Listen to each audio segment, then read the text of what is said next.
প্রকৃতির সৌন্দর্যে ঘেরা বরাক উপত্যকা, আর তার মধ্যে কাছাড় জেলার প্রাকৃতিক সৌন্দর্য যেটা আছে সেটা কিন্তু অতুলনীয়। যদিও এখনও বিভিন্ন স্থানগুলো তেমন সরকারের নজরে আসেনি, কিন্তু আজকে আমরা এসেছি এমন একটা জায়গায় যে জায়গাটা দেখলে একদিকে যেমন মানসিক শান্তি পাওয়া যায়, অন্যদিকে একটা অন্য জগতে যাওয়া যেতে পারে।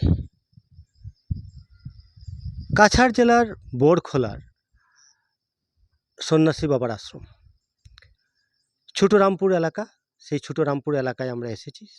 সেই ছোটরামপুরের এলাকায় সন্ন্যাসী বাবার আশ্রম। যেহেতু শ্রাবণ মাস, সেই শ্রাবণ মাসে সোমবারে প্রচুর ভিড় হয়, এখানে ভক্তরা আসেন, পুজো অর্চনা করেন। আজকে যেহেতু সোমবার নয়, তার জন্য এখানে কোনো লোককে আমরা দেখতে পাইনি, কোনো ভক্ত সমাগম নয়, কিন্তু নির্জন একটা পরিবেশ, শান্ত পরিবেশ, চারিদিকে ফুলের বাহার, সবুজ ঘেরা এই মন্দিরটাতে এক অন্য আকর্ষণ রয়েছে। প্রায় 250টা সিঁড়ি টপকে আপনাকে আসতে হবে এই সন্ন্যাসী বাবার আশ্রমে, এবং এই সন্ন্যাসী বাবার আশ্রমকে ঘিরে নানা মুনি নানা মত রয়েছে। এখনও কেউ বলতে পারেনি কবে এটার শুরু হয়েছিল।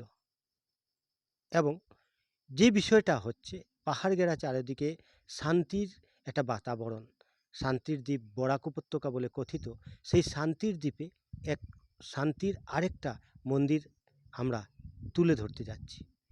এই মন্দিরের বৈশিষ্ট্য হলো, এখন পর্যন্ত যেটা স্থানীয় লোকেরা আমাদের জানিয়েছেন, যে এখানে যখন কেউ আসে এই সন্ন্যাসী বাবার কাছে, তখন ওনার কাছে যা প্রার্থনা করা হয় সেটাই পূরণ হয়। খালি হাতে কেউ এই মন্দির থেকে ফিরেন না।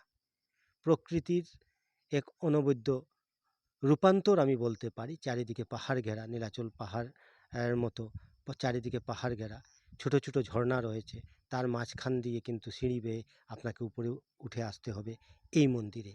আর এই মন্দিরে আসার পর স্থানীয় লোকেদের বিশ্বাস, যদি কেউ নিজের দুঃখ দুর্দশার কথা জানান, তখন সেটা থেকে মুক্তি পাওয়া যায়। काका, क्या नाम है आपका? लालमोहन हजाम। अच्छा हजाम भैया, ये मंदिर के बारे में हमें थोड़ा जानकारी चाहिए। हाँ, क्या कहेंगे, कब ये मंदिर बना? ये मंदिर तो बहुत बहुत साल हो गया है मंदिर बनने का। वो यहाँ का एक साधु बाबा था, वो साधु बाबा यहाँ का पूजा वूजा करता था। तो वो साधु बाबा रहते रहते ये सन्यासी बाबा को मिल गया, और सन्यासी बाबा को जो मिल गया तो वो साधु बाबा पूजा वूजा करता था, आ रहता था इसी जगह में। उसके बाद बाबा जी मर गए ना, उसको एक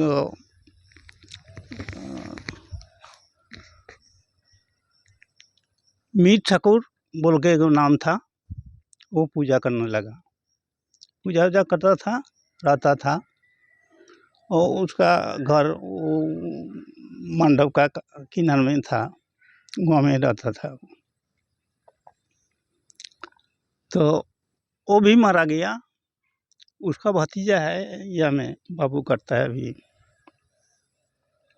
तो अभी तो ऐसा मंदिर में कोई रहता नहीं है, वो पुजारी एक तो आता है रामपुर का, वही कभी कभी पूजा वूजा करके चला जाता है।